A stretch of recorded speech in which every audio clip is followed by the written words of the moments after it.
ربی اشرح لی صدری ویسر لی امری واحلل عقدۃ من لسانی یفقہوا قولی.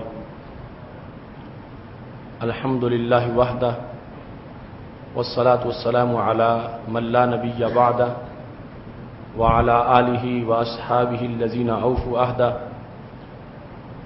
اما بعد فاعوذ باللہ من الشیطان الرجیم.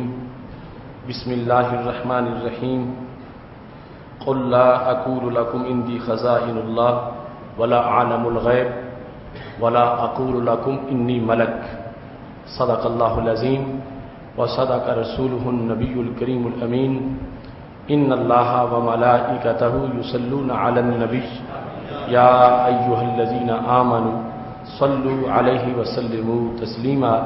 والصلاة والسلام علیک یا سیدی یا رسول اللہ وعلی آلک واصحابک یا حبیب اللہ. مولاي صل وسلم دائما ابدا على حبيبك خير الخلق كلهم منزه عن شريك في محاسنه فجوهر الحسن فيه غير منقسم. يا أكرم الخلق مالي من ألوذ به سواك عند حلول الحادث العممي. محمد تاج رسل الله قاتبة محمد صادق الاقوال والکلم. محمد ذکرہ روح لانفسنا محمد شکرہ فرض علی الامم. ربی صلی وسلم دائما ابدا علی حبیبک خیر الخلق کلہم. اللہ تبارک و تعالی جل جلالہ وعم نوالہ واتم برہانہ وعظم شانہ وجل ذکرہ وعز اسمہ کی حمد و ثنا اور حضور سرور کائنات مفخر موجودات زینت بزم کائنات دستگیر جہاں غم گسار زماں سید سروران حامی بے قسم قائد المرسلین خاتم النبیین احمد مجتبی جناب محمد مصطفیٰ صلی اللہ علیہ وآلہ واصحابہ وبارک وسلم کے دربار گوہر بار میں ہدیہ درود و سلام عرض کرنے کے بعد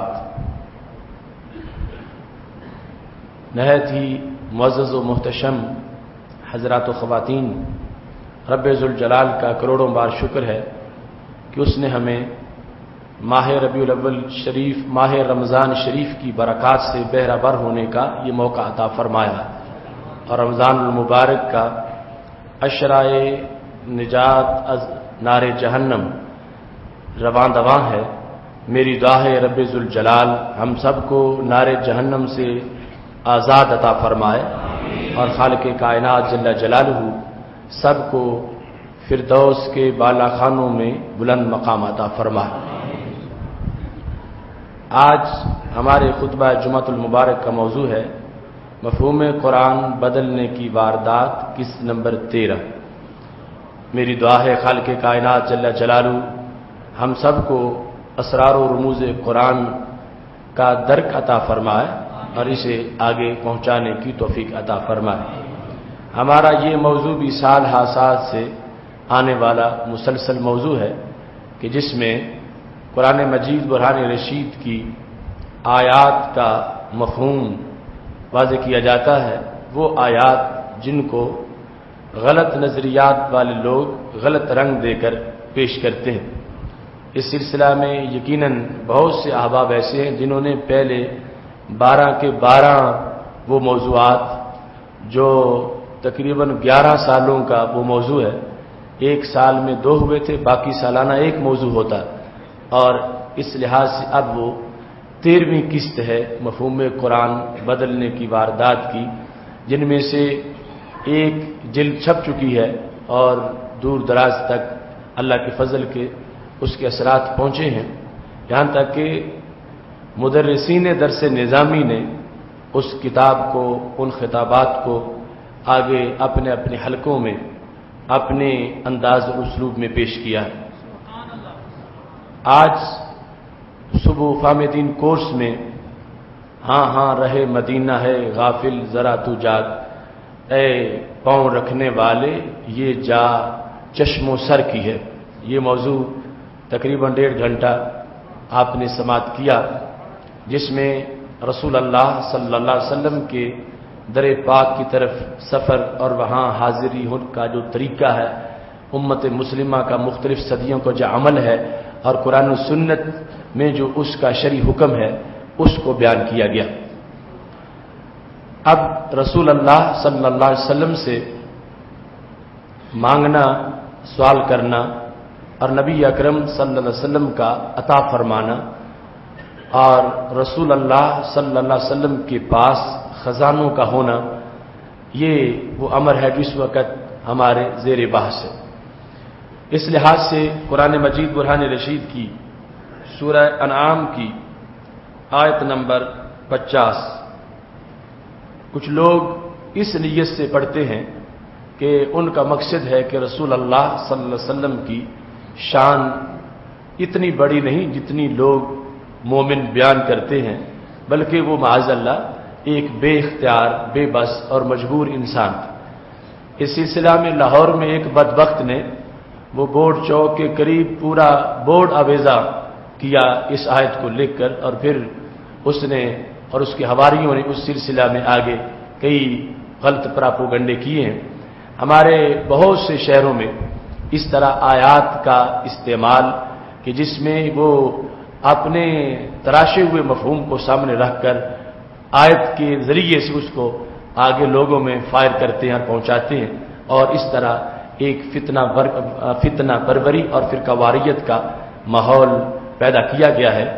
تو ہم یہ چاہتے ہیں کہ ہم قرآن مجید کی آیات کو قرآن کی روشنی میں اور سنت کی روشنی میں بیان کرتے ہوئے ان کی حقیقی مفہوم کو واضح کیا جائے، تاکہ کسی طرح کا کوئی انتشار، افتراق امت میں نہ ہو، اور وہی صفہ والے جو نظریات ہیں وہ آج بھی امت میں رائج رہیں۔ رب ذوالجلال نے ہمارے نبی علیہ السلام کو فرمایا، قل لا اقول لکم عندی خزائن اللہ۔ میرے نبی صلی اللہ علیہ وسلم آپ یہ فرما دیں، لا اقول لکم، میں تمہیں یہ نہیں کہتا کہ میرے پاس اللہ کے خزانے ہیں، ولا عالم الغیب، اور میں یہ نہیں کہتا کہ میں خود غیب جان لیتا ہوں، ولا اقول لکم انی ملک، میں یہ بھی نہیں کہتا کہ میں فرشتہ ہوں، ان اتبع الا ما یوحى الی، میں اسی کی پیروی کرتا ہوں جو میری طرف اللہ کی طرف سے وحی کی جاتی ہے۔ اب یہ آیت کریمہ بہت سے لوگوں نے اس کے سٹیکر چھپوائے ہوئے ہیں اور اس کو اپنا نظریہ سمجھ کے اس کو پیش کرتے ہیں۔ یہاں پر سید عالم نور مجسم شفیع معظم صلی اللہ علیہ وسلم نے 3 چیزوں کی نفی کی ہے، جن میں سے 2 کا تعلق وصف کے ساتھ ہے اور 1 کا تعلق ذات کے ساتھ ہے۔ جو ذات کے لحاظ سے ہے اس میں تو مجاز نہیں آتا، لیکن جو وصف کے ساتھ ہے اس میں مجاز کا دخل ہوتا۔ آپ نے کہا کہ میں فرشتہ نہیں ہوں، تو یہ وہ چیز ہے جس کا تعلق براہ راست ذات کے ساتھ ہے، تو اس میں 2 تقسیمیں، 2 قسمیں، 2 حیثیات نہیں بنے گی کہ کہا جائے کہ حقیقتاً تو ملک نہیں، مجازن ملک ہیں۔ رب ذوالجلال نے ان کو کروڑوں جو ملک ہیں ان سے بڑی شان عطا فرمائی ہے، ملک تو ان کے در کے دربان ہیں۔ باقی 2 باتیں جو آغاز میں کہیں، لا اقول لکم عندی خزائن اللہ، میں تمہیں یہ نہیں کہتا کہ میرے پاس اللہ کے خزانے ہیں، ولا عالم الغیب، اور میں اپنے طور پر غیب جانتا ہوں، ایسا نہیں ہے۔ یہاں پر 2 چیزوں کی نفی کی سید عالم نور مجسم شفیع معظم صلی اللہ علیہ وسلم نے۔ ایک تو علم غیب کی، لا عالم الغیب، میں خود غیب نہیں جانتا، یہ خود کا لفظ جب تک نہیں لگائیں گے اس وقت تک قرآن کا آپس کا آیات کا مضمون کا اتحاد برقرار نہیں ہوگا، چونکہ اگر یہاں پر نفی ہو تو دوسری جگہ جو اس بات ہے تو آپس میں ٹکرا جائیں گے۔ رب ذوالجلال ارشاد فرماتا، عالم الغیب فلا یظہر علی غیبہ احدا الا من ارتضی من رسول، اللہ غیب جانتا ہے، اپنے غیب کا کسی پر اظہار نہیں کرتا، لیکن رسولوں میں سے جسے چاہے اس کو دے دیتا ہے۔ ما کان اللہ لیطلعکم علی الغیب ولکن اللہ یجتبی من رسلہ من یشاء۔ اللہ کی یہ شان نہیں ہے کہ تجھے غیب دے، لیکن اللہ اپنے رسولوں میں سے جسے چاہتا ہے غیب عطا فرما دیتا ہے۔ تو اب ان آیات کے ساتھ آپس میں تطبیق تب ہو سکتی ہے کہ جب ان میں جو اس بات ہے وہ اور چیز کا ہو اور یہاں جو نفی ہے وہ اور چیز کی ہو۔ اگر دونوں ایک ہی چیز کی نفی اس بات ہو جائیں تو پھر قرآن میں تعارض آ جائے گا، آپس میں ٹکرا جائے گا۔ حالانکہ اس کے قرآن ہونے کی دلیل کیا ہے؟ اللہ فرماتا فلا یتدبرون القرآن ولو کان من عند غیر اللہ لوجدوا فیہ اختلافا کثیرا۔ وہ لوگ کیا قرآن میں غور نہیں کرتے؟ اگر یہ قرآن اللہ کا کلام نہ ہوتا تو اس میں بڑا ٹکراؤ ہوتا، چونکہ یہ اللہ کا کلام ہے اس میں کوئی ٹکراؤ نہیں ہے، یہ ایک طرح کی بات کرتا ہے، آپس میں اپنی بات کو رد نہیں کرتا۔ تو پھر قرآن کے قرآن ہونے کا تقاضا یہ ہے کہ نفی اور چیز کی ہو اور اس بات اور چیز کا ہو۔ اگر ایک ہی چیز کی نفی ہو اور اسی کا ہی اس بات ہو تو پھر تو قرآن کے قرآن ہونے کے خلاف ہے۔ تو اس واسطے جن آیات کے اندر اس بات ہے اور وہ تفصیلات ہماری تقریباً 40 قسطیں جو ہیں 40 ان میں وہ موجود ہے۔ جو اس بات ہے وہ یہ ہے کہ نبی علیہ السلام اللہ کی طرف سے جاننے والے ہیں، اور جو نفی ہے وہ اس چیز کی ہے کہ اپنے طور پر جاننے والے نہیں ہیں۔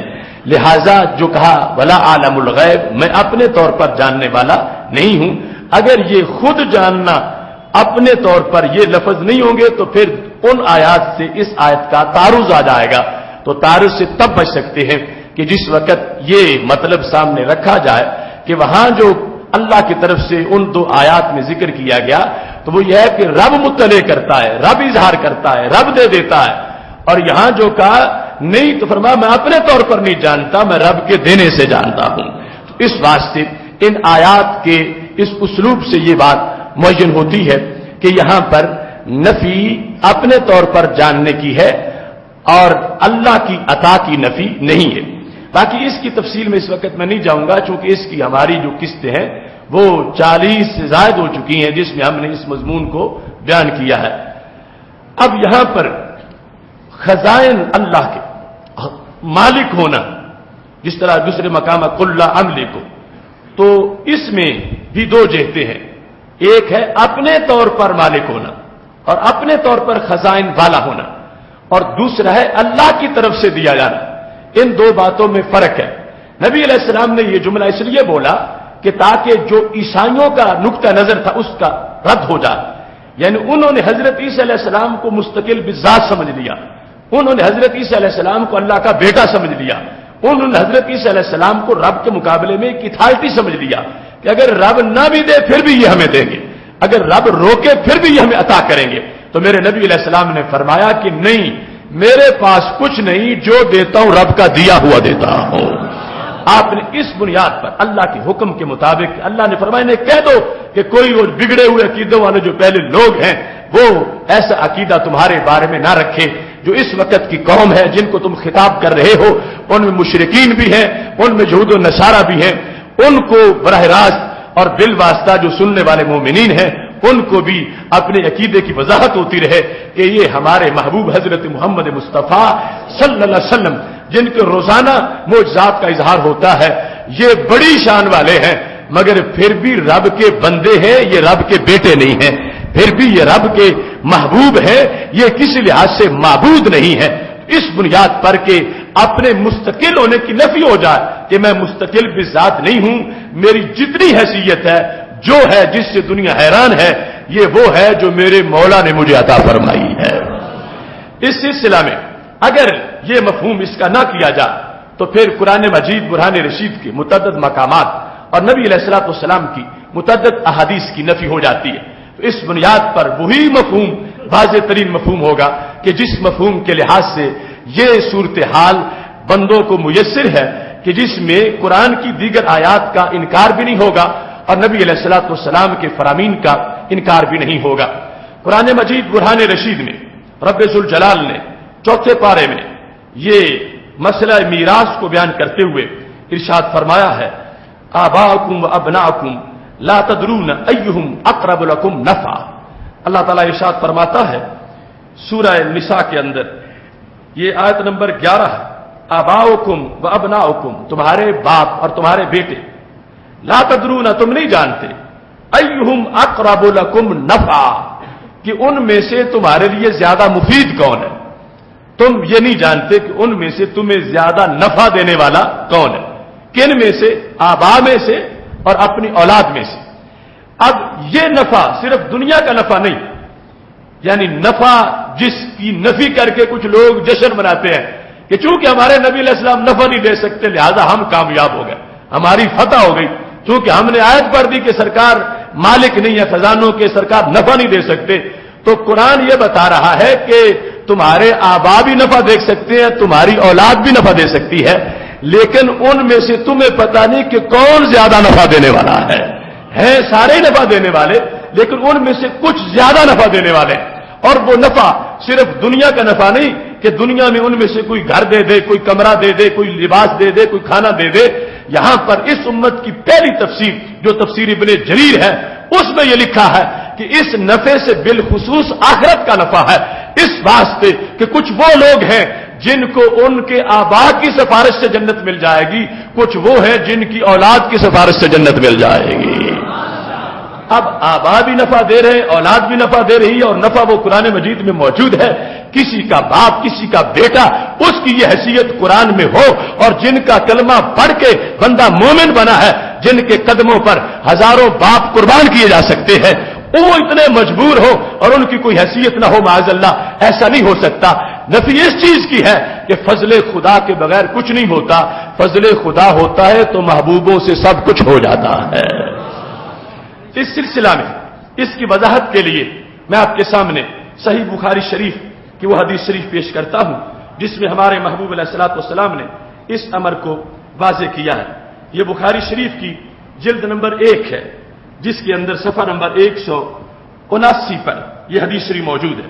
حضرت عقبہ بن عامر رضی اللہ تعالی عنہ روایت کرتے ہیں، کہتے ہیں ان النبی صلی اللہ علیہ وسلم خرج یوما فصلى على اهل احد صلاته على المیت. نبی علیہ الصلوۃ والسلام ایک دن احد کے شہیدوں کے قبور پر تشریف لے گئے. آپ نے وہاں جا کر ایسے نماز پڑھی جس طرح کے جنازہ پڑھا جاتا ہے. اس کے بعد ثم انصرف الى المنبر، آپ لوٹ کے آئے اور ممبر پہ بیٹھ گئے. اب جو نبی علیہ السلام نے ممبر پہ تقریر کی وہی تقریر آج ان کی دین کی خدمت کے لحاظ سے میں آپ کے سامنے پیش کر رہا ہوں. اور یہ سعادت ہے اس امت کی کہ اس امت کے پاس ایسے وسائل ہیں، اگرچہ درمیان میں 14 صدیوں کا فاصلہ ہے لیکن پھر بھی اسے وہی لفظ میسر ہیں جو کبھی نبی علیہ السلام نے مسجد نبوی کے منبر پہ لوگوں کو سنائے تھے. اب یہ بخاری شریف میں پوری سند اس کی موجود ہے، متعدد مقامات پر یہ حدیث شریف موجود ہے جو نبی علیہ السلام نے احد سے آ کر منبر پہ بیٹھ کے لوگوں کے سامنے تقریر کی.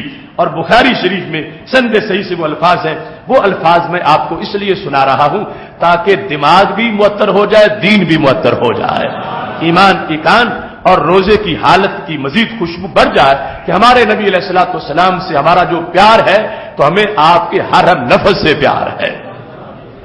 محبوب علیہ الصلوۃ والسلام نے فرمایا فقال انی فرط لکم، میں تمہارے لیے فرط ہوں. فرط کا لفظ اگر تفصیل میں جاؤ تو مشکل کشا کے معنی میں ہے. فرط وہ ہے جو کہیں پہلے جا کے دوسروں کو بندوبست کرے.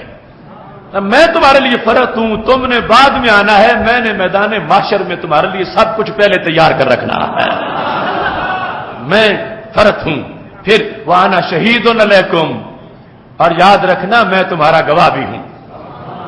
قیامت تک یہ نہ سمجھنا کہ محبوب دنیا سے چلے گئے ہمیں کوئی دیکھ نہیں رہا، پر اب میں تمہارا گواہ بھی ہوں. اب جس طرح فرض صرف صحابہ کے لیے نہیں، فرض پوری امت کے لیے، ایسے گواہ بھی صرف صحابہ کے لیے نہیں، گواہ پوری امت کے لیے. فرمایا میں تمہارے لیے گواہ ہوں. اور اللہ نے کہا فَكَيْفَ إِذَا جِئْنَا مِنْ كُلِّ أُمَّةٍ بِشَهِيدٍ وَجِئْنَا بِكَ عَلَى هَؤُلَاءِ شَهِيدًا. باقی ہر نبی اپنی امت کا گواہ ہوگا، اے نبیوں کے نبی تم ساری امتوں کے گواہ ہوگے. تو جو سب کے گواہ ہیں وہ اپنی امت کے تو ضرور گواہ ہیں. فرمایا میں تمہارا گواہ ہوں. وَإِنِّي وَاللَّهِ لَأَنظُرُ إِلَى حَوْضِ الْآنَ فرمایا حوض کوثر کو خدا کی قسم میں اب بھی دیکھ رہا ہوں. یعنی یہ اشارے ہیں تاکہ پتہ چلے لوگوں کو کہ نبوت کے سورسز تیز کتنے ہیں اور صلاحیت کتنی بڑی ہے. قسم اٹھا کے کہا ہوا انی واللہ خدا کی قسم میں لانظر، یہ نہیں کہا نظر تو کا مطلب ہے میں نے دیکھا، لانظر کا مطلب ہے میں دیکھ رہا ہوں. تو لانظر یہ اسمیت جملہ ہے. جملہ اسمیہ کی خبر جب جملہ فعلیہ ہو تو وہ تجدد اور دوام پر دلالت کرتی ہے. تو مطلب کیا بنا؟ یہ نہیں کہ میں نے ماضی میں 1 دن دیکھا، ماضی میں 2 دن دیکھا، ماضی میں 4 دن دیکھا. فرمایا میں تو ہر گھڑی دیکھ رہا ہوں. یعنی یہ صلاحیت ہے، جب توجہ کرتا ہوں دیکھ لیتا ہوں. وَإِنِّي لَأَنظُرُ إِلَىٰ حَوْضِي، اپنے حوض کی طرف. شان دیکھو میرے محبوب علیہ السلام کی، اور ملک دیکھو ان کا. حوض جس کے پیالے ستاروں سے زیادہ ہے، اس حوض کو سرکار نے اپنا حوض کہا. آج وہ سوچ جو چیز اللہ کے کسی بندے کی طرف منسوب ہو جائے تو کہتے ہیں وہ کھانی ناجائز ہے، وہ پینی ناجائز ہے. انہوں نے اپنے لیے حوض کوثر کے دروازے خود بند کر لیے ہیں، چونکہ سرکار نے اس کو حوض اللہ نہیں کہا، حوض الرسول کہا ہے. حوضی میرا حوض، تب میں اپنے حوض کو میرا حوض. اب اور لوگ کون ہے؟ کوئی حکمران، کوئی تاجدار جو قیامت کے دن ایک مٹھی کو بھی کہے کہ میری مٹھی، جو میری مٹھی کی کنکری ہے. قیامت کے دن تو سب کی بادشاہتیں اڑ چکی ہوں گی، سب بڑی بڑی اونچی کرسیوں والے قدموں کے نیچے موم جامے بن چکے ہوں گے، سب تاجوروں کے تاج اچھل چکے ہوں گے. مگر قیامت کے دن بھی کروڑوں میلوں میں پھیلا ہوا حوض وہ سرکار کا ملک قرار پایا ہے. میرا حوض.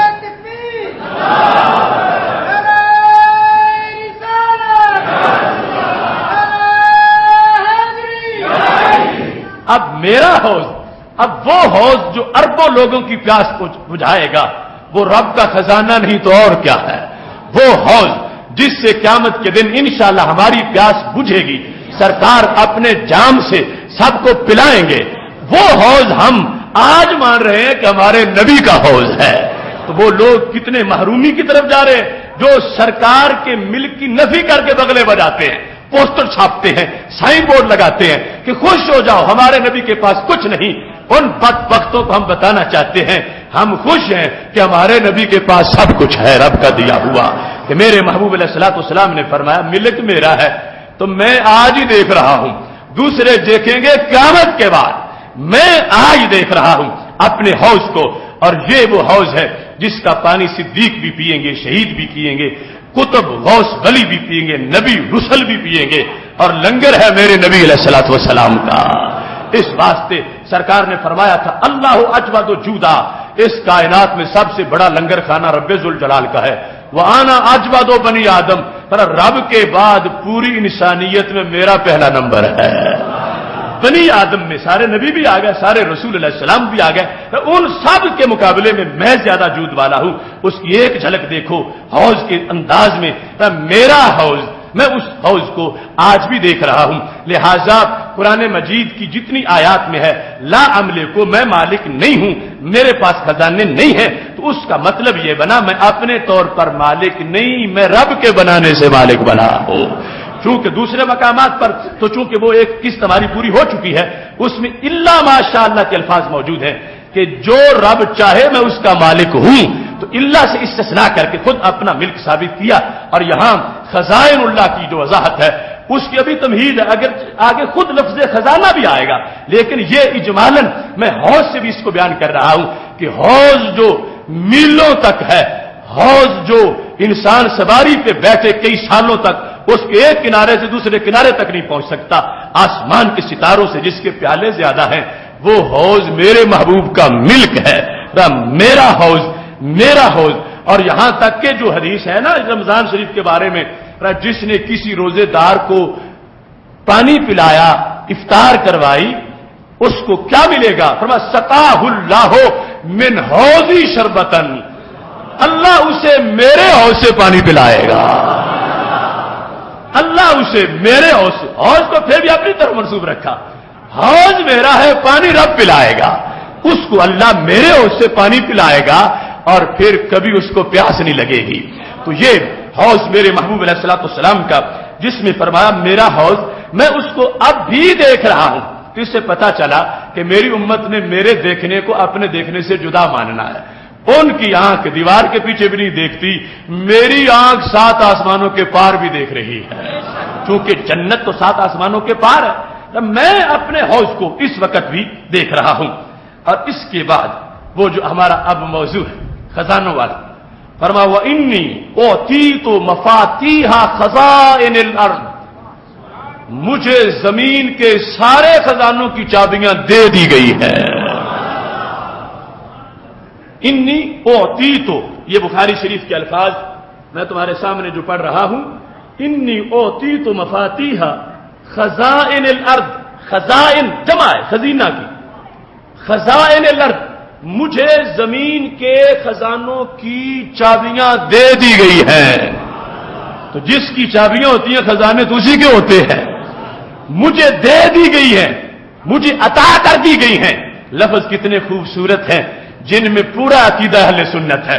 میں نے جو تمہید بیان کی اس سے اب کیسے واضح ہوا، جو نفی کی فرمایا میں اپنے اپنی مالک بنا، جو اس بات کیا فرمایا میرے رب نے عطا کیا ہے۔ اوتی تو مجھے دیا گیا، مجھے عطا کیا گیا۔ مفاتیح مفتاح کی جمع ہے چابیاں، خزائن الارض زمین کے سارے خزانوں کی۔ ارے جو سارے خزانوں کا مالک ہو اسے بھلا نادار کون کہہ سکتا ہے؟ اس کے ہاتھوں کو خالی کون کہہ سکتا ہے؟ اس کے دینے کا انکار کون کر سکتا ہے؟ جو خزانے رب نے دیے تو پھر جھولیاں بھرنے کے لیے دیے، خزانے جو رب نے دیے تو لوگوں کو نوازنے کے لیے دیے۔ کتنی وہ مرجھائی ہوئی سوچ ہے جو سرکار کی طرف سے جھولی بھرنے کے جملے پر اعتراض کرتی ہے کہ یہ کیسے ہو سکتا ہے، بھر دو جھولی میری یا محمد۔ یہ لفظ ان کو شرکیہ کہا جا رہا ہے، سٹیکر چھاپے جا رہے ہیں۔ اگر یہ شرکیہ ہے تو معذلہ سرکار کی تقریر کو کیا کہو گے؟ جو سرکار نے مجمع عام میں بیٹھ کر تقریر کی، مجھے خزانے دے دیے گئے۔ اب جس کے پاس خزانے ہوں اللہ کی طرف سے دیے گئے ہیں، اب وہ تو جھولیاں بھر سکتا ہے۔ سخی اس انداز کا ہے کہ اتنا کوئی سخی نہیں، ان کی حیثیت اور خزانہ دینے کے لیے بھی اتنا موجود ہے کہ ایک خزانہ نہیں خزائن ہیں۔ تو میرے محبوب علیہ الصلوۃ والسلام نے اپنے لفظوں سے قرآن کی تفسیر بیان کی۔ آج جو اپنی من گھڑت تفسیر بیان کرے گا ہم اس کو مسترد کرتے ہیں، اور جو تفسیر سرکار دو عالم صلی اللہ علیہ وسلم نے بیان کی ہے اور صحیح بخاری میں آئی ہے، ہم اس تفسیر کا جھنڈا لہرانے والے ہیں۔ سید عالم نور مجسم شفیع معظم صلی اللہ علیہ وسلم نے فرمایا اوتی تو مجھے دیا گیا۔ یہاں بھی بتایا گیا میں اپنے آپ نہیں رکھتا، رب کا دیا ہوا میرے پاس ہے۔ اوتی تو مجھے دیا گیا، مجھے کیا؟ مفاتیح خزائن الارض، زمین کی طرف خزائن کو منسوب کیا، اور خزائن خزینہ کی جمع ہے، رب مجھے یہ عطا کر دیے گئے۔ اب یہاں بڑی بدقسمتی ہے ان لوگوں کی جو ایک بار انکار کر بیٹھے، جیسے ایک جھوٹ پر 1000 جھوٹ بولنا پڑتا ہے۔ ایک بار انکار کر بیٹھے تو اب ہاتھ پاؤں مارتے ہیں کہ کہیں نہ کہیں تو ہمارا گزارا ہو۔ اب اس حدیث پر ان کا تبصرہ یہ ہے یہ تو خواب کی بات تھی، یہ خواب کی بات تھی، خواب میں کوئی خزانے دیے جاتے ہیں، بس خواب تو خواب ہوتا ہے۔ تو میں کہتا ہوں بے وقوفو، یہاں تو خواب کا ذکر نہیں، یہاں تو سرکار کے منبر پہ بیٹھ کے بیان کرنے کا ذکر ہے۔ جو احد میں گئے تو جاگتے گئے، احد والوں کو ثواب پہنچایا تو جاگتے پہنچایا، پیدل چل کے آئے تو جاگتے آئے، منبر پہ بیٹھے تو جاگتے بیٹھے، تقریر کی تو جاگتے کی۔ اگر پہلے جملے جاگتے بولے ہیں تو خزانوں والا بھی جاگتے بولا ہے اور جاگتے بولتے ہوئے جگا دیا ہے۔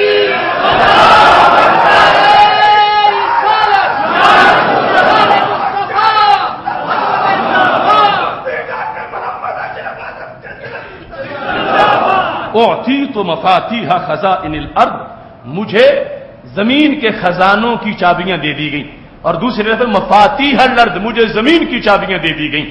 تو سید عالم نور مجسم شفیع معظم صلی اللہ علیہ وسلم نے اپنی شان جو خود بیان کی ہے اس کے لحاظ سے کتنا خوبصورت انداز صحیح بخاری شریف میں موجود ہے، اور اسی حدیث میں اس تقریر کا آخری حصہ وہ ہے جو آج ہمارے ادارہ صراط مستقیم کا منشور ایک انداز میں جس کو ہم عقیدہ توحید سیمینار میں بیان کر رہے ہیں۔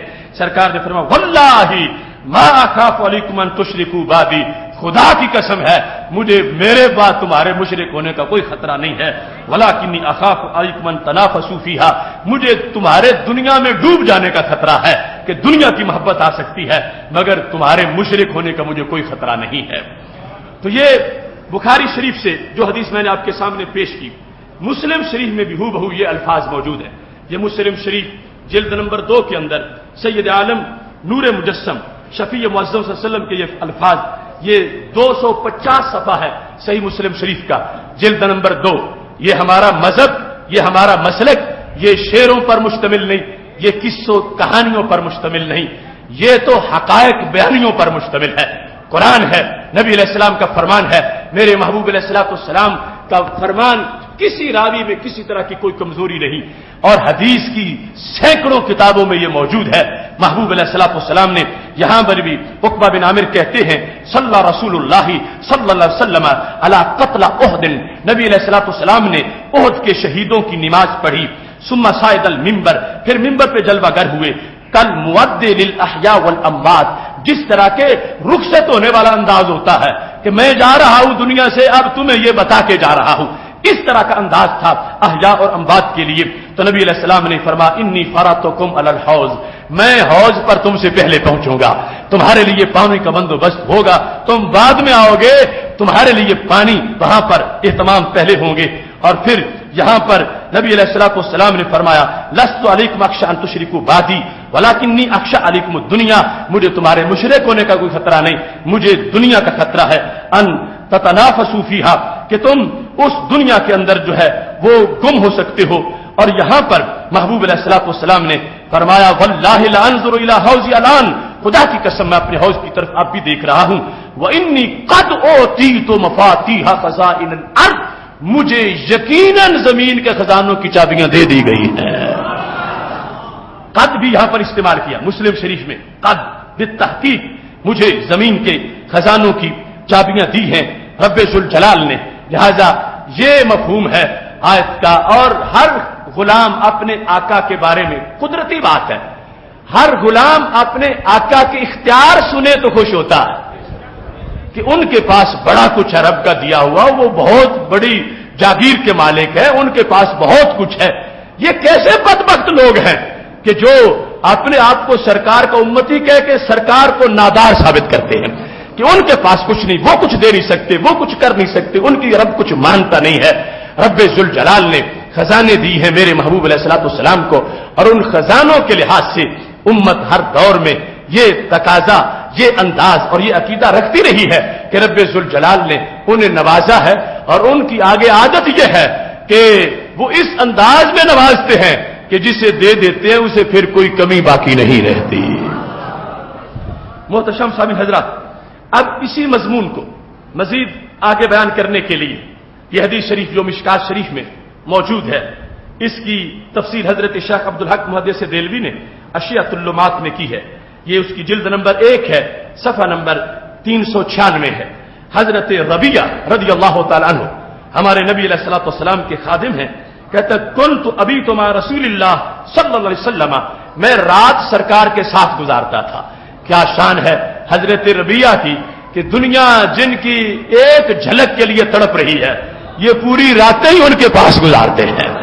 حضرت ربیعہ رضی اللہ تعالیٰ عنہ کہتے ہیں میں راتیں نبی علیہ الصلوۃ والسلام کے پاس گزارتا ہوں، فآتی ہے بے وضوء ہی، جب سرکار کو وضو کرنے کی ضرورت ہوئی ہے تو میں وضو لے آتا ہوں، وضو کے پانی کو کہا جاتا ہے، میں پانی لاتا ہوں وہاں جاتے ہی، اور پھر دیگر مسواک وغیرہ میں لے آتا ہوں، مصلی بچھاتا ہوں، میں رات کو خدمت کے لیے ساتھ رہتا ہوں۔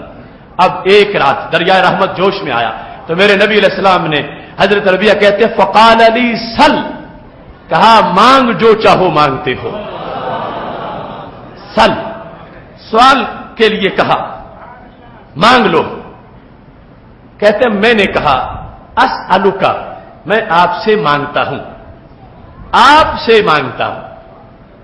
سرکار نے جو فرمایا تھا مانگ تو مطلب تھا مجھ سے مانگ، اور سمجھنے والے نے بھی سمجھ لیا تھا اسألک، میں آپ ہی سے مانگتا ہوں، آپ سے مانگتا ہوں۔ کس چیز کو؟ مرافقتک فی الجنہ، آپ سے جنت میں آپ کی سنگت کو مانگتا ہوں. صرف جنت نہیں مانگتا، میں تو جنت میں آپ کی سنگت مانگتا ہوں. اب اگر حضرت ربیہ نے مطلب غلط سمجھا ہوتا تو سرکار فرماتے تو میرا سوالی بن گیا، تو نے تو رب کا سوالی بننا تھا. یہ ہے نا حضرت ربیہ جھولی پھیلا کے بیٹھے اور کہتے ہیں بھر دو میرے محبوب، جھولی پھیلا کے بیٹھا ہوں. اسالو کا، میں آپ کا سوالی ہوں، آپ سے مانگتا ہوں اور آپ سے آپ ہی کو مانگتا ہوں. تجھ سے تجھی کو مانگ کے اچھا رہا منگتا تیرا. اسالو کا مرافقتا کا، میں آپ کی مرافقت، آپ کی رفاقت کو مانگتا ہوں. کہاں؟ جنت میں، فی الجنہ، جنت میں.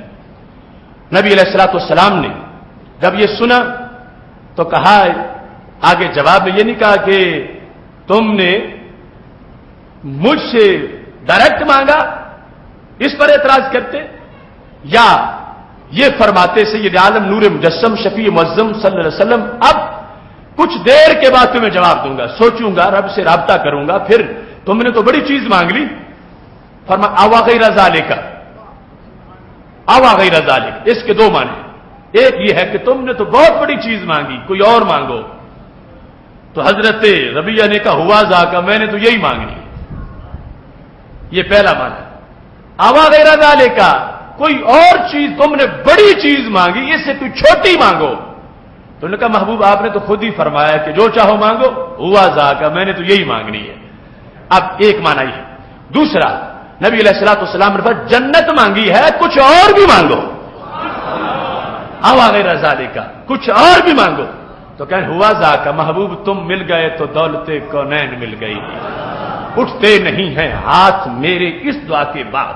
تو دونوں ترجموں کے مطابق گرامر کے لحاظ سے جو دونوں یہاں پر تراجم بنتے ہیں ان کے لحاظ سے میرے محبوب علیہ الصلوۃ والسلام نے آگے دیر نہیں ہونے دی، 2 منٹ بھی نہیں لگنے دیے، صرف وضاحت کروائی ہے کہ تاکہ اگر پہلا ترجمہ ہے تو ان کو پتا چلے معمولی چیز نہیں، بہت بڑی مانگی ہے، اور اگر دوسرا ہے تو پھر ان کو پتا چلے کہ یہاں صرف یہ نہیں اور بھی بہت کچھ ملتا ہے. ان سے یہ کہلوانے کے بعد جب ان کا ہوا ذاکا محبوب میں پکا ہوں، میں نے یہی مانگنا ہے، تو میرے نبی علیہ الصلوۃ والسلام نے فرمایا فَأَعِنِّي عَلَىٰ نَفْسِكَ بِكَثْرَةِ السُّجُودِ، پھر میرے طریقے پہ قائم رہنا ہے، وہی تمہیں مل جائے گا. میرے ساتھ تعاون کرو کثرت سجود کے ساتھ. اب یہاں پر حضرت شیخ عبد الحق محدث دہلوی نے اس قانون کو ذکر کیا جو ہمارے پورے عربی لٹریچر میں قانون ہے. وہ یہ ہے کہ مطلق پر علی سبیل الاطلاق عمل کیا جاتا، مقید پہ علی سبیل التقیید عمل کیا جاتا ہے. تو جو باؤنڈری ہو اس کے مطابق احکام ہوتے ہیں. تو نبی علیہ السلام نے فرمایا سل، سوال کر. آگے یہ نہیں کہا کہ کیا سوال کر، یہ نہیں کہا سلل اولاد، اولاد کا سوال کر، سلل اموال، اموال کا سوال کر، سلل رزق، رزق کا سوال کر، سلل علم، علم کا سوال کر. آگے سوال کو محدود نہیں کیا، سل جو چاہے مجھ سے سوال کر. حضرت شیخ عبد الحق محدث دہلوی کہتے واز اطلاق کے سوال کہ فرمود سل بخا تخصیص نہ کر مطلوب خاص، کہ یہ جو نبی علیہ السلام نے فرما دیا نا مطلقاً مانگ، اور یہ نہیں کہا فلاں چیز مانگ، جو بھی مانگ. اب جس کے پاس کچھ نہ ہو وہ کیسے آفر کر سکتا ہے پیشکش کہ مانگو جو چاہو؟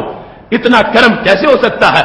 جس کے پلے کچھ نہ ہو وہ کیسے آ سکتا ہے؟ یہ پتا چلتا ہے کہ میرے نبی علیہ السلام کا دینے کا انداز اتنا وسیع ہے کہ پتا تھا جو بھی دنیا اور آخرت سے مانگے گا میرے خزانے میں سب کچھ موجود ہے، رب کا دیا ہوا ہے، مانگ جو چاہتے ہو. تو شیخ عبد الحق محدث دہلوی کہنے لگے جو نبی علیہ السلام نے فرمایا ہے نا مانگ، بخا مقید نہیں کیا کہ یہ خاص چیز مانگ لے باقی نہ مانگ، مطلقاً کہا جو چاہ مانگ. کہتے ہیں معلوم بھی شود کہ کارے ہما بدست ہمت و کرامت اوس، آپ نے جو فرمایا نا مانگ، اس سے پتا چلتا ہے کہ ساری کائنات کی چابیاں سرکار کے ہاتھ میں ہیں. جو بھی ہے دنیا میں جس کو جو چاہیے اس کی چابی سرکار کے ہاتھ میں ہے. ہر چے خحد، ہر کرا خحد باذن پروردگار خود بدحد، ہر چے خحد، ہر کرا خحد. فرما جو چاہتے ہیں، جس کو دینا چاہتے ہیں، باذن پروردگار خود بدحد اپنے رب کی حکمتے دے دیتے ہیں. یعنی یہ وہ سال سے ثابت ہوا ہر چے خحد وہ ہر کے راہ حد، ہر چے کا مطلب ہے جو، یعنی جس کیٹیگری کی نعمت ہو، جس چیز کا بھی سوال ہو، ہر کے راہ کا حد، جس صدی کا منگتا مانگ رہا ہو، جس علاقے کا منگتا مانگ رہا ہو، جس زمانے کا منگتا مانگ رہا ہو۔ حضرت شیخ عبدالحق محدث دہلوی کہتے ہیں کہ نبی علیہ السلام نے یہ اعلان کر دیا سل کے ساتھ کہ سوال کا دائرہ مکان کے لحاظ سے بھی وسیع ہے، زمان کے لحاظ سے بھی وسیع ہے، اور پھر ڈیمانڈ کے لحاظ سے بھی وسیع ہے۔ جو چاہو، جس کے لیے چاہو، جس وقت چاہو، محبوب علیہ الصلوۃ والسلام نے سل کہہ کے واضح فرما دیا کہ میرا قیامت تک کا امتی کہیں تشنا نہ رہ جائے، وہ جو مانگے گا اللہ کی اذن سے اس کو عطا کر دیا جائے گا۔ اس مقام پر یہ بات بڑی قابل غور ہے کہ سید عالم نور مجسم شفیع معظم صلی اللہ علیہ وسلم کی دہلیز پر جو حاضری میں لوگ وہاں پہ درخواستیں پیش کرتے ہیں، اس کے لحاظ سے یہ وفاء الوفا باخبار دار المصطفیٰ صلی اللہ علیہ وسلم، نبی علیہ الصلوۃ والسلام کے شہر کی خبروں پر مشتمل یہ بہت بڑا ذخیرہ امت کا، جس کو امام سمبودی نے مرتب کیا، اس میں یہ امور موجود ہیں کہ سرکار جھولیاں کیسے بھرتے ہیں اور امت مسلمہ کا اس سلسلے میں ہر دور میں عقیدہ کیا رہا ہے۔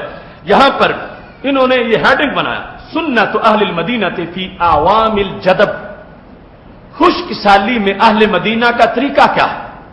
جب قحط پڑ جائے تو اہل مدینہ کیا کرتے ہیں؟ قحط پڑ جائے اہل مدینہ، آج نجدی مسلط طبقہ اس عقیدے سے بدلا، باقی اہل مدینہ آج بھی اسی عقیدے پر موجود ہے۔ ہر دور میں جو صدیوں پہلے عقیدہ تھا اہل مدینہ کا عقیدہ کہ اگر بارش نہ برسے تو کیا کرنا چاہیے، بارش نہ ہو تو اس کے لیے اہتمام کیا کرنا چاہیے، یہ اس اخبار دار المصطفیٰ صلی اللہ علیہ وسلم کی دوسری جلد میں صفحہ نمبر 123 ہے، اور یہ وہاں کی ہی چھپی ہوئی کتاب سعودی عرب کی، جس کے اندر یہ تفصیلات موجود ہیں۔ کہتے ہیں کوہت اہل المدینہ تھے قحطا شدیدہ، اہل مدینہ کو قحط کا سامنا ہوا اور قحط بڑا شدید تھا، اور ابھی زمانہ دور نہیں تھا، ابھی زمانہ صحابہ کرام علیہم رضوان کا تھا۔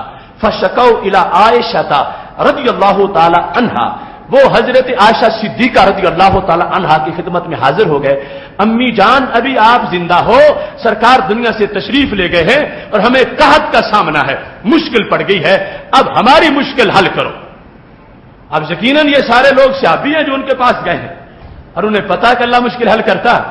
حضرت عائشہ صدیقہ رضی اللہ تعالی عنہا ام المومنین ہے، اور ام المومنین ہونے میں پھر ان کی امتیازی شان بھی ہے کہ نبی علیہ السلام نے فرمایا آدھا دین عائشہ صدیقہ امت کو پڑھائیں گی، خذو شطر دینکم، اپنے دین کا آدھا حصہ تم ان سے لے لینا۔ وہ سیدہ فقیہہ مجتہدہ عائشہ صدیقہ رضی اللہ تعالی عنہا، جن کے بارے میں حضرت علی رضی اللہ تعالی عنہ بھی یہ فرماتے ہیں جب ہمیں مشکل پیش آتی ہے تو عائشہ صدیقہ ہماری مشکل حل کر دیتی ہے۔ یعنی مدینۃ العلم کے بعد یہ بات جو ہے یہ پوری تفصیل ایک غسل کے مسئلے کے لحاظ سے حضرت علی رضی اللہ تعالیٰ عنہ صحابہ میں جب اختلاف ہوا تو رابطہ کیا ان کبار صحابہ نے حضرت عائشہ صدیقہ سے، اور حضرت سلمان فارسی، حضرت ابو ذر غفاری کبار صحابہ کا یہ قول ہے کوئی مقام ایسا نہیں آیا کہ ہم نے اپنی امی سے رابطہ نہ کیا ہو اور انہوں نے مسئلہ حل نہ کیا ہو، وہ ہمیشہ مسئلہ حل کرتی ہیں۔ امام طحاوی نے شرح معانی الاثار طحاوی شریف میں اس کو تفصیل سے لکھا ہے۔ اب شکایت کی گئی جس وقت حضرت عائشہ صدیقہ رضی اللہ تعالی عنہا کے پاس کہ بارش نہیں ہو رہی، قحط پڑ گیا، تو انہوں نے کیا کہا؟ قالت، وہ کہنے لگیں فانظروا قبر النبی صلی اللہ علیہ وسلم، جاؤ تم میرے نبی علیہ السلام کے روضہ پاک پر، فانظروا قبر النبی صلی اللہ علیہ وسلم فاجعلوا منه قوة الى السماء، قبر کے اوپر جو میرا کمرہ ہے نا، اس کمرے میں جہاں نیچے سرکار کی قبر ہے، جہاں چہرہ مبارک ہے، اس اوپر چھت میں سوراخ کر دو، جو میرے حجرے کی چھت ہے اس میں سوراخ کرو۔ یہ ام المومنین بتا رہی، کوئی بدعتی عورت نہیں بتا رہی، ام المومنین اپنے بیٹوں کو بتا رہی، قحط پڑ گیا ہے تو علاج تو پاس ہے، تم اس حجرے میں جو میرا حجرہ ہے اوپر سے چھت ہے اس کی، جہاں پر نبی علیہ السلام کا چہرہ مبارک ہے، اوپر وہاں سے روشن دان بنا دو، وہاں اوپر جگہ خالی کر دو، تو حتی لا یکون بینہ و بین السماء سقف، یہاں تک کہ نبی علیہ السلام کی قبر اور آسمان کے درمیان کوئی پردہ نہیں ہونا چاہیے۔ قبر آسمان کو ننگی نظر آئے، درمیان سے تم پردہ ہٹا دو۔ اب وہ لوگ تھے یقین والے، یہ نہیں کہ امی کے خلاف ہو جاتے کہ بدعتیوں والا عقیدہ پڑھا رہی ہو، بارشیں تو رب برساتا ہے، قبر کیا دے سکتی ہے؟ نہیں، سارے یقین والے لوگ تھے، اپنی امی کی بات مان گئے۔ مبارک حق پرستو، تم نے بھی آج تک اپنی امی کی بات مانی ہوئی ہے۔ حضرت عائشہ صدیقہ رضی اللہ تعالی عنہا کا عقیدہ، یہ عقیدہ ہے ہمارے سینوں میں کہ نبی علیہ السلام کی قبر کی طرف متوجہ کیا ان کو اور کہا قبر سے آسمان کا بھی پیار ہے، بادلوں کا بھی پیار ہے، چاہتے ہو کہ تمہارا قحط دور ہو جائے تو پھر یہ روشن دان بناؤ یہاں تک کہ درمیان میں کوئی چھت حائل نہ ہو قبر شریف اور آسمان کے درمیان۔ ففعلوا، صحابہ نے جا کر جگہ بنائی، فمطروا، بارش شروع ہو گئی، بارش شروع ہو گئی، حتی نبت العشب وسمنت الابل، یہاں تک کہ اتنا گھاس، اتنی گھاس ہوگی، اتنی گھاس، اتنا سبزہ کہ جانور کھا کھا کے موٹے ہو گئے۔ سمنت الابل، جو اونٹ تھے وہ موٹے ہو گئے، حتی تفککت من الشحم، اتنی چربی چڑھ گئی کہ پھٹنے لگ گیا جسم جانوروں کا، یعنی چربی کی کثرت کی وجہ سے دراڑیں آنا شروع ہوگی اس کی کھالوں میں۔ ایسا آپ نے دیکھا ہوگا دیہاتی ماحول میں، کچھ ایسے جانوروں کو میں نے خود دیکھا ہے کہ جس وقت وہ اچھا کھاتے پیتے ہیں اور بہت اچھا کھاتے پیتے ہیں تو ایسی صورتحال ہو جاتی ہے۔ تو یہ سیرت میں لکھا ہے فسمی عام الفتق، اس سال کو فتق کا سال کہا گیا۔ فتق کا مطلب کیا ہے کہ جس میں جانور اتنے موٹے ہو جائیں کہ چربی پھٹ جائے، تو سال کا نام ہی جانوروں کے پھٹ جانے والا سال بن گیا، جانوروں کے پھٹ جانے والا سال۔ آج کے جانوروں کو کچھ نہیں مل رہا، آج کے جانور جو کہتے ہیں کہ بھر دو جھولی میری یا محمد، شرکیہ جملہ ہے۔ ان جانوروں سے کتنے اچھے وہ جانور ہیں جو کھا کھا کے مزے لے کے ان کو سرکار کا فیض اتنا مل گیا کہ سید عالم نور مجسم شفیع معظم صلی اللہ علیہ وسلم کے صحابہ نے جس وقت جگہ بنائی ہے، بارش ہوئی اور اتنی بارش ہوئی، اتنا سبزہ ہوگا، حالانکہ وہ پتھریلا علاقہ، وہ پہاڑی علاقہ، لیکن اس کے باوجود وہ بارش اس خاص قسم کی بارش تھی کہ پہاڑوں میں بھی سبزہ ہوگا ہے، اور اتنا سبزہ تھا کہ جانور کھا کھا کے ان کے وارے نیارے ہو گئے، اور ان کے پھٹے ہوئے پیٹ بھی آج کے بجھے ہوئے دماغوں کو بتا رہے ہیں کہ جو محبوب جانوروں پہ اتنا پیار کریں وہ اپنے عاشقوں کو کتنا نوازنے والے ہیں۔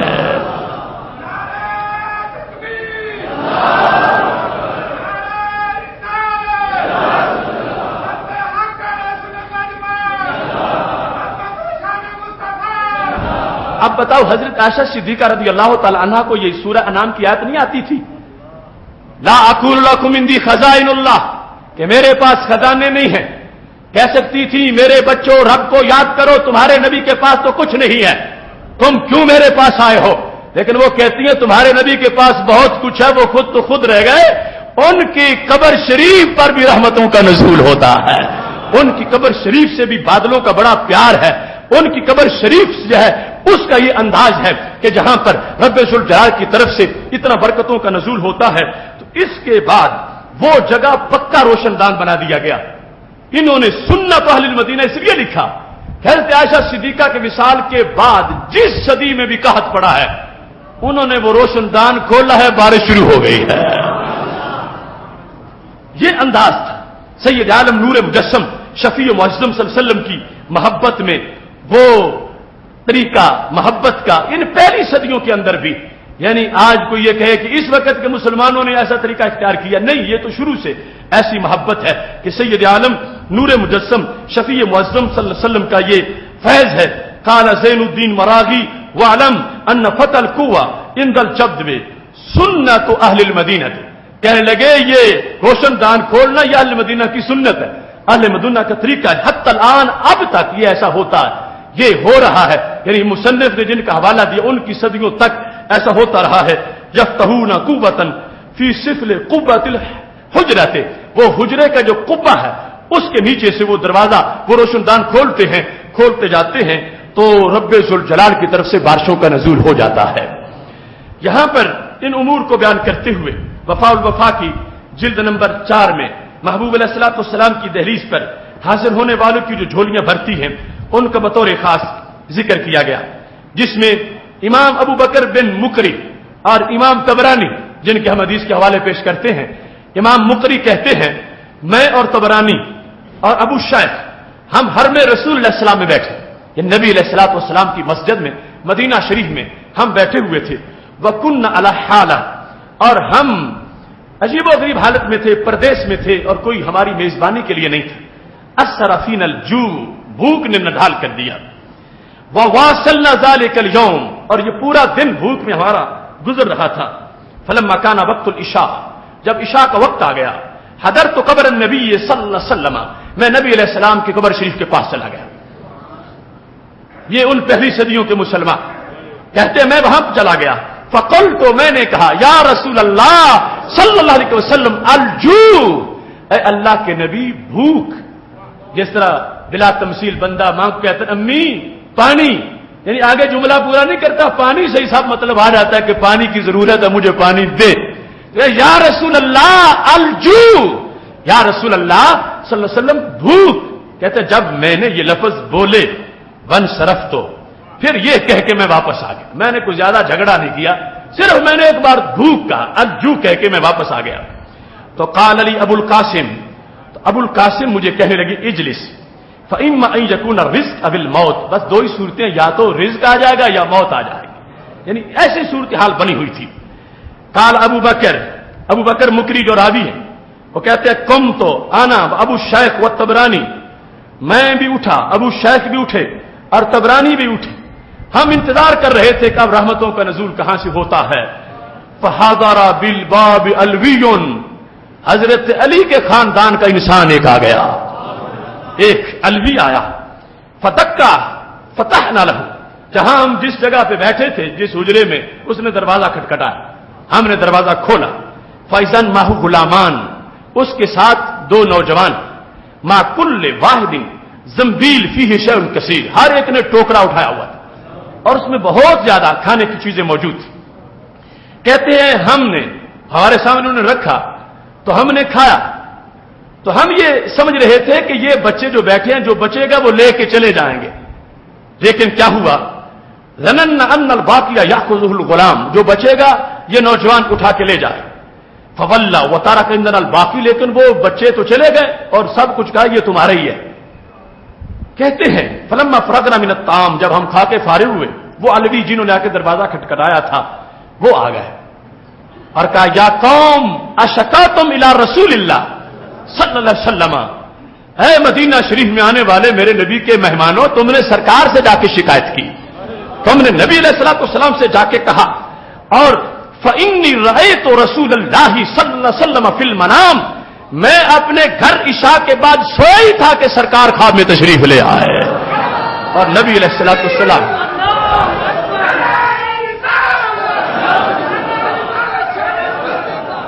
اب دیکھو، کہتے ہیں کہ سرکار نے فوراً مجھے جھنجھوڑا کہ تم اپنے گھر مزے میں ہو، میرے مہمان بھوکے ہیں، اور میں جو اٹھا کے لایا ہوں تو سرکار کے حکم پر تمہاری دعوت پکا کے لایا ہوں۔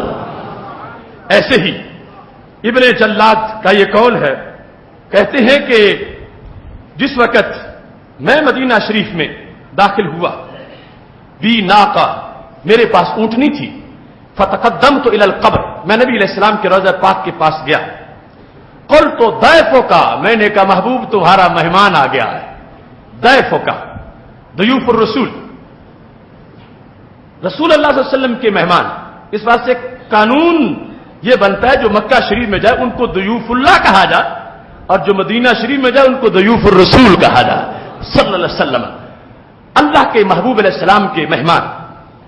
تو کہتے ہیں کہ جس وقت میں نے جا کے کہا، صرف اتنا ہی کہا، اور اس کے بعد میں چلا گیا جہاں مجھے رات جگہ ملی، میں جا کے سو گیا، سویا تھا کہ میرے محبوب خواب میں تشریف لے آئے، اور یہ خواب من وجہ خواب ہے، من وجہ بیداری، کیسے؟ کہتے ہیں میں سویا، میرے محبوب علیہ السلام خواب میں تشریف لائے کہ تو میرا مہمان، میں تیرا میزبان، اب میں آ گیا ہوں، فآتانی رغیفا، تو نبی علیہ السلام نے مجھے روٹی دی، کیونکہ میرا بھوک کا مسئلہ تھا، سرکار نے روٹی دی، فاکلت نصفہ، آدھی میں نے خواب میں ہی کھا لی، کہتے ون تباہ تو وہ بیدی ان نصف الآخر، جب جاگا تو آدھی ہاتھ میں موجود تھی.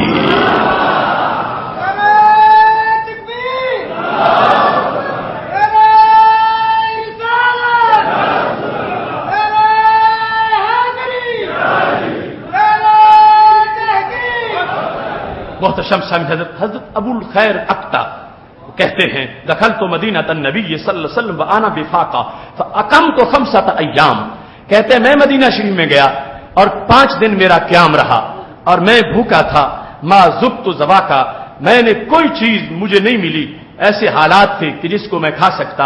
فتقدمت الی القبر، تو میں بھی بالآخر نبی علیہ السلام کے روضہ پاک کی طرف متوجہ ہوا. وسلمت علی النبی صلی اللہ علیہ وسلم، میں نے نبی علیہ السلام کو سلام کہا. وعلی ابی بکر و عمر، اور حضرت ابو بکر اور حضرت عمر رضی اللہ تعالی عنہما کو بھی میں نے سلام کہا. وقلت انا ضیفک یا رسول اللہ صلی اللہ علیہ وسلم، میں نے کہا محبوب میں ہوں آپ کا مہمان. یہ جملے میں نے بولے. وتنحیت، میں بول کے سائڈ پہ ہو گیا. ونمت خلف القبر، میں روضہ پاک کی پچھلی سائڈ قبر شریف کے پیچھے جا کے میں سو گیا. فرأیت فی المنام النبی و ابو بکر عن یمینی و عمر عن شمالی، میں نے دیکھا کہ نبی علیہ السلام طلبہ گر ہیں، دائیں حضرت صدیق اکبر ہیں، بائیں حضرت عمر ہیں اور سامنے حضرت علی بیٹھے ہوئے ہیں. وعلی بن ابی طالب بین یدیہ، سامنے موجود ہیں. فحرکنی علی، علی نے آ کے مجھے جگایا. حضرت علی رضی اللہ تعالیٰ چونکہ آگے آگے چل رہے تھے، سرکار کے دائیں بائیں دونوں اصحاب ہیں.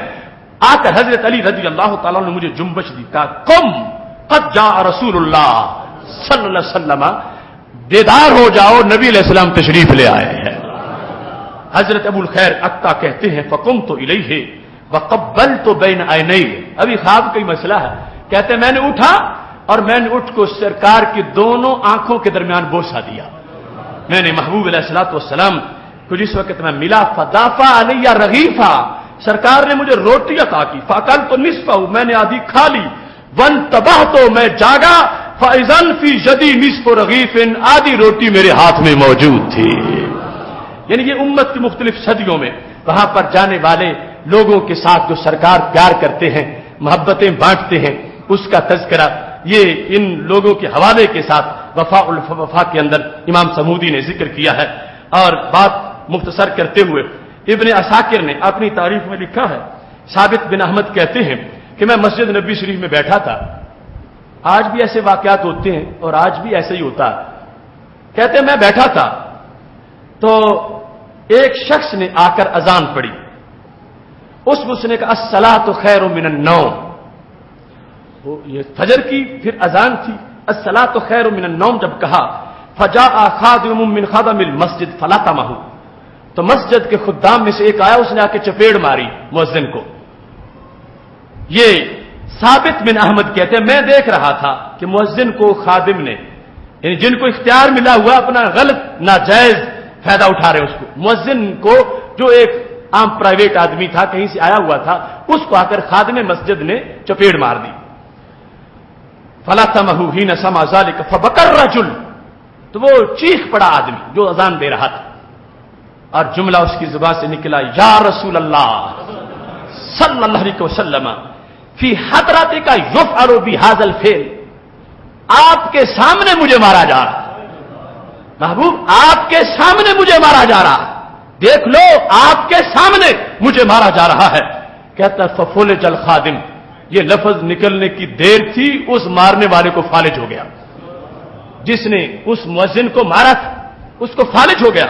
وہ حمل الی دارہ، اسے گھر پہنچایا گیا. فبکس 3 ایام ومات، 3 دنوں کے بعد فارغ ہو گیا، مر گیا. آج بھی وہاں کے متوع، آج بھی ظلم کرنے والے، ان کی کئی مثالیں موجود ہیں. رسول اللہ صلی اللہ علیہ وسلم کی دہلیز پر جس کے دکھ درد سے آنسو نکل جاتے ہیں، سرکار ضرور اس کے لیے لجپالی فرماتے ہیں، توجہ ہوتی ہے.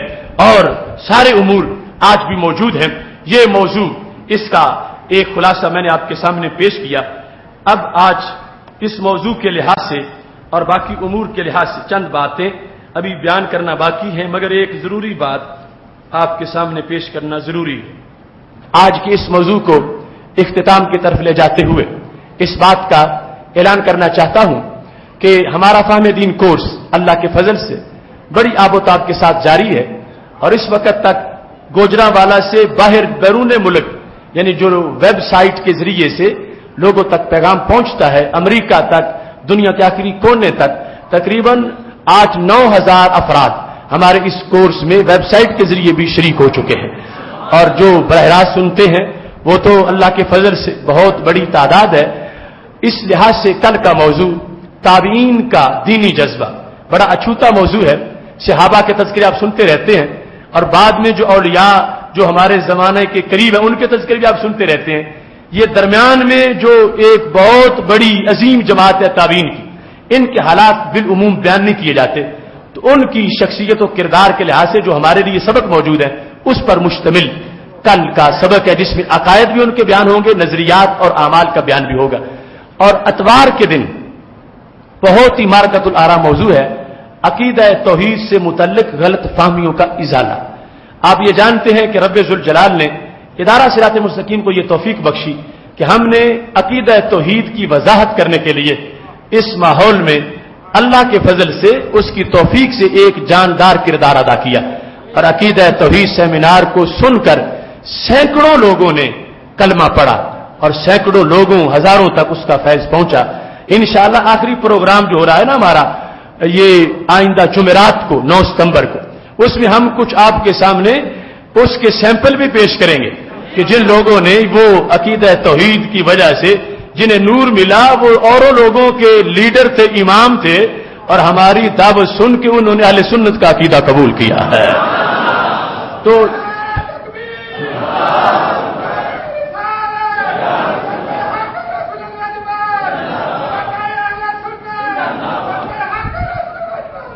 تو یہ عقیدہ توحید سیمینار پر ان لوگوں نے ہر شہر میں پروگرام کیا، ہمارا ایک سیمینار، ان کا بار بار ہر جگہ ہر شہر میں، لیکن وہ دلائل جو ہم نے دیے اس کے قریب بھی نہیں آئے۔ اب آخری سیمیناروں تک جو انہوں نے جو کچھ لوگوں کی آنکھوں میں دھول جھونکنے کی کوشش کی، ہم نے چاہا کہ ہمارا عقیدہ توحید سیمینار جو تیسرا وہ تو ابھی بعد میں آئے گا، لیکن اس سے پہلے ان کو میسج دیا جائے کہ 2 قرض تم پہ باقی ہیں، اور جو کچھ تم نے کہا اس کا ہماری دلیلوں سے کوئی تعلق نہیں ہے۔ اب دیکھو نا، کوئی شخص اگر یہ کہنا شروع ہو جائے، کہے کہ گجرات میں ہندو مسلم فسادات کی آگ بھڑک اٹھی، اس کی اس خبر پر کوئی بندہ کہے میں گجرات میں گیا ہوں، یہاں تو کچھ بھی نہیں ہے، تو اب یہ بندہ جو اس گجرات کی بات کر رہا ہے اس لحاظ سے سچا ہے، لیکن جو اس نے بات کی ہے جھوٹی اس نے بھی نہیں کی، کہ وہ تو انڈیا والے گجرات کی بات تھی، پاکستان والے گجرات کی بات تو نہیں تھی، وہ جہاں پہ ہندو مسلم فسادات ہوتے ہیں۔ تو ان لوگوں کی یہ بدبختی، کمبختی، سیاکاری اور کجفہمی ہے کہ جو دلائل ہم نے دیے ہیں ان کی طرف آتے ہی نہیں، اور اپنے طور پر جو علیحدہ حقیقتیں موجود ہیں جن کا کوئی منکر نہیں، انہیں بار بار بیان کرتے ہیں، انہیں بار بار دہراتے ہیں، یعنی وہ پنجہ آزمائی دلائل کے لحاظ سے کر ہی نہیں رہے کہ ہم نے جہاں پر ان کو جا کے کنڈی ڈالی ہے وہ کنڈی چھڑائیں تو پھر پتا چلے کہ مچھلی جو ہے وہ نکل گئی ہے۔ اللہ کے فضل سے اب ان کے جال کی مچھلیاں ان کی نہیں رہیں گی، مدینے کی خیرات کی ہم آئیں گی۔ تو یہ موضوع بڑا اہم موضوع ہے، اس کو آپ نے سماعت کرنا ہے۔ 27ویں کی شب کو اس مسجد میں انشاءاللہ بہت بڑا پروگرام ہو رہا ہے، نزول قرآن کے سلسلہ میں ختم قرآن مجید بھی ہے، اس میں بھی آپ نے شرکت کرنی ہے۔ اور پھر جمعہ رات کو نماز فجر کے بعد حق پرستوں کے قافلے بھٹی میرج ہال کی طرف چلیں گے، اور 1 مہینے کا وہ ہمارا وظیفہ، وہ ہمارا عمل جو ہم نے اللہ کے فضل سے مکمل کرنا، اس کے اختتامی لمحات اور دعاؤں کی قبولیت کی گھڑیاں ہوں گی۔ اس واسطے اس میں موضوع بھی بڑا اہم ہے، اسلام میری پہچان۔ آج پوری دنیا پر اسلام کے باغی اور اسلام کے دشمن جو اسلام کے خلاف سازشیں کر رہے ہیں، اس کے مقابلے میں عظمت اسلام، رفعت اسلام، شوکت اسلام کے اظہار کے لیے وہ فہم دین کانفرنس منعقد کی جا رہی ہے۔ جمعرات نماز فجر کے بعد انشاءاللہ بڑا پرنور پروگرام ہوگا۔ آپ اپنے دوستوں تک بھی اس پیغام کو پہنچائیں، اور جتنے دنوں کا پروگرام باقی رہ گئے ہیں ان میں کوئی ناغہ نہیں ہونا چاہیے، مکمل طور پر ان پروگراموں کا اہتمام کیا جائے۔ یہ اعلان بھی ذہن میں رکھیں، انشاءاللہ عید الفطر اس مسجد میں 7:30 بجے ادا کی جائے گی، تو آپ تمام حضرات نے 7 بجے تک پہنچنا ہے تاکہ جب خطاب شروع ہو تو آپ موجود ہوں. 7:30 بجے انشاءاللہ تقریباً وہ جماعت کھڑی ہو جائے گی. یہ اعلانات بھی ذہن میں رکھنے اور یہ بھی ذہن میں رکھنا ہو سکتا ہے آج کا جمعہ ہی جمعۃ الوداع ہو. اس واسطے ان الوداعی لمحات میں اپنے گناہوں کو یاد کر کے دعا بھی مانگنی ہے, اپنی بخشش اور نجات کے لیے اللہ سے التجا بھی کرنی ہے. اب نماز کے بعد اپنے سارے خیال نکال اپنے آپ کو اللہ کے دربار کی طرف متوجہ کر کے نبی علیہ السلام کے وسیلے سے ہم نے رب سے رحمتوں کی بھیک مانگنی ہے. اس کا بھی خصوصی طور پر آپ ذہن میں رکھیں. رب ذوالجلال سب کو نار جہنم سے آزاد فرمائے, اور جتنے دوستوں نے مسجد سے تعاون کیا ہے اللہ ان کو جنت میں گھر عطا فرمائے. وآخر دعوانا ان الحمد للہ رب العالمین.